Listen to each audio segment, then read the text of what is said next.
Ever wonder why your self-care routine isn't actually working? You're doing everything right, meditating, journaling, sipping the herbal tea, but somehow you're still tired, overwhelmed, restless, and low-key one inconvenience away from a meltdown. Yeah, turns out most of what we've been told about self-care is only half the story. So let's talk about why your bubble bath's unworking and what real self-care actually looks like when it's deeper than surface level. What's up, it's your girl Kesha B, and if your self-care routine has you tired, irritated, and side-eyeing people before 10 a.m., tune in, because self-care isn't the problem, your version of it is. So today we're rewriting the rules, because real self-care, it's not all cute and cozy, it's confident and courageous. Truth bomb, most of what we call self-care is just band-aids on open wounds, quick fixes for what really needs healing. It only treats the symptoms and soothes the surface, while what's underneath keeps screaming for your attention. So if your idea of self-care ends with candles, oils, and bubble baths, boo-boo, we need an upgrade. Now, don't get me wrong, I love a good soak, but you can't bubble bath your way out of resentment, anger, frustration, nor pain. You can't face mask your way out of burnout. Yes, those things relax you, but they don't restore you. You want to know what actually does? Identifying and clearing your energy leaks. That job that drains you. That friend who calls only when they need something. That constant yes when your soul is screaming, please no. Try this. Choose one energy leak and set a tiny boundary around it. Maybe that means saying no to a request that drains you. And when you say no, you do it without over-explaining. Maybe it's not answering that call you know is going to take your last good nerve. Or maybe it's leaving that text on read. Whatever it is, protect that pocket of peace, because true self-care isn't about escape. It's about restoration. Now, can we talk about another kind of self-care trap we fall into? The kind that can leave you broke, bloated, or burned out. It's the treat yourself culture.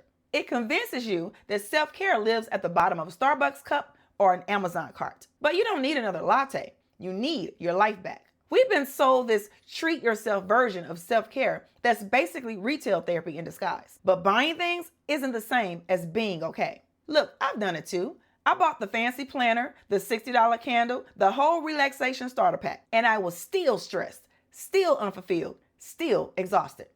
But the real flex, doing what makes future you proud. Going to bed instead of doom scrolling, saying nope to energy vampires, actually finishing what you start, and skipping that impulse buy that's really just you trying to buy your peace back. Because sometimes the most luxurious thing you can do is stop romanticizing your burnout. Stop paying for things that only make you look okay instead of helping you be okay. And stop trading temporary comfort for real clarity. Think about it. You can't buy enough candles or take enough spa days to make up for the boundaries you never set. And that's where real self-care starts. Because self-care without boundaries is just performance, not peace. You can meditate, journal, and manifest all you want, but if you don't have boundaries, you're just managing the chaos, not changing it. Boundaries are the most underrated form of self-care, period. Self-care doesn't work without boundaries, because boundaries are self-respect and self-love in action.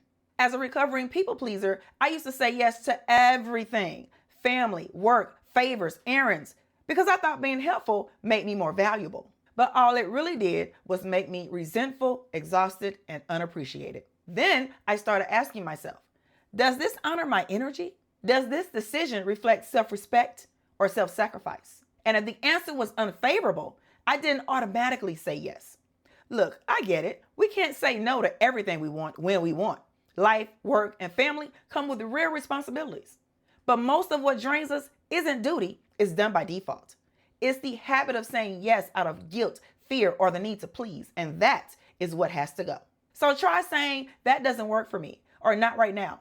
That's it. Short, clear, powerful. Because the moment you stop apologizing for your needs and start treating yourself with the same respect you give everyone else, that's when your self-care finally starts working. Quick pause. If you're watching this like, okay, Kesha, clearly I need to set better boundaries. Don't worry, I got you. Grab my free playbook, Bodacious Boundaries. It'll help you protect your energy, stop people pleasing, and start saying no minus the guilt trip. The link's in the description and pinned comment below. Here's another reason your self-care routine isn't working. You never give it time to work. You're so used to pushing, fixing, and doing that even when you rest, your mind's still running a to-do list. Hustle culture lied to us. It made us believe that if we're not constantly growing, improving, or checking something off a list, we're not productive enough and we'll fall behind. But sometimes the most powerful thing you can do for your self-care routine is to stop doing. Stop performing self-care like it's another task to accomplish. Stop over-managing your healing. Stop equating productivity with worth and just be. Because doing nothing is doing something when it's intentional. Stillness isn't laziness, it's integration. It's where all the lessons, wins, and tears finally click into place. Think of it like strength training. The muscle doesn't grow while you're lifting, it grows while you're resting and recovering. Your mind works the same way. The pause isn't wasted time, it's where your peace catches up to your progress. So if your self-care routine isn't working, it might not be that you need to overhaul your entire routine. It could be that you're not giving yourself enough quiet time to let it work for you. The next time you start to slow down and your inner critic starts yapping at you with, "You're going to lose momentum. You're not doing enough. Or you're slipping." That voice is lying to you. It will try to convince you that motion equals meaning. But know this, you're allowed to pause without losing your purpose. So take that nap, sit in silence, say no to the next productivity challenge. Because growth doesn't only happen when you're grinding, it happens when you're grounded. And stillness, that's not quitting, that's you choosing peace on purpose. And yet somehow we've been taught to believe the opposite. We've been taught to treat self-care like a prize at the end of productivity. Like we have to earn our rest, prove our worth, and check enough boxes before we're allowed to breathe. But the truth? Self-care is liberation. It isn't something you earn after you've done enough. It's how you reclaim your time, your energy, and your identity every single day. See, the world benefits when we stay tired, agreeable, and on autopilot. Because a woman who's exhausted is easier to control. So when you rest, when you protect your energy, when you refuse to shrink, when you stop explaining your peace, it's not selfish, it's radical. I used to be that girl who believed I had to earn my peace. I'd work myself to the bone, cross off every item, and then allow myself a break. But by the time I got there, I was too drained to enjoy it. When I decided my well-being wasn't negotiable, I gave myself permission to rest peacefully. You see, real self-care looks like canceling that meeting that could have been an email, turning your phone off and not feeling guilty about it, saying, "I'm done for today," and meaning it. Self-care isn't the reward you give yourself for surviving the week. It's how you refuse to be a casualty of other people's expectations. It's how you reclaim your time, your energy, and your peace on your own terms. And that's the kind of liberation worth fighting for. So if your self-care routine hasn't been working, it's not your fault. It's because you've been following rules that were never designed with you in mind. Real self-care isn't about perfect routines, expensive products, or productivity hacks. It's about presence, honesty, and courage.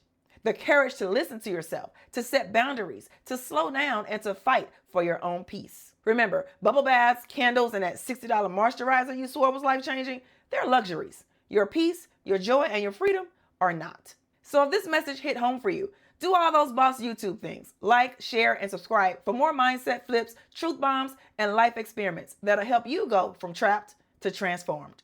And if you're ready to take this work deeper, to actually practice what we talk about here, come join my free community, the Escapers Lab. It's where I'm building a circle of like-minded, ambitious peeps like you who want to experiment with escaping normal every day. No pressure, no perfection, just progress. The link's below. Now, my fellow escaper, go be your own kind of different. Toodles!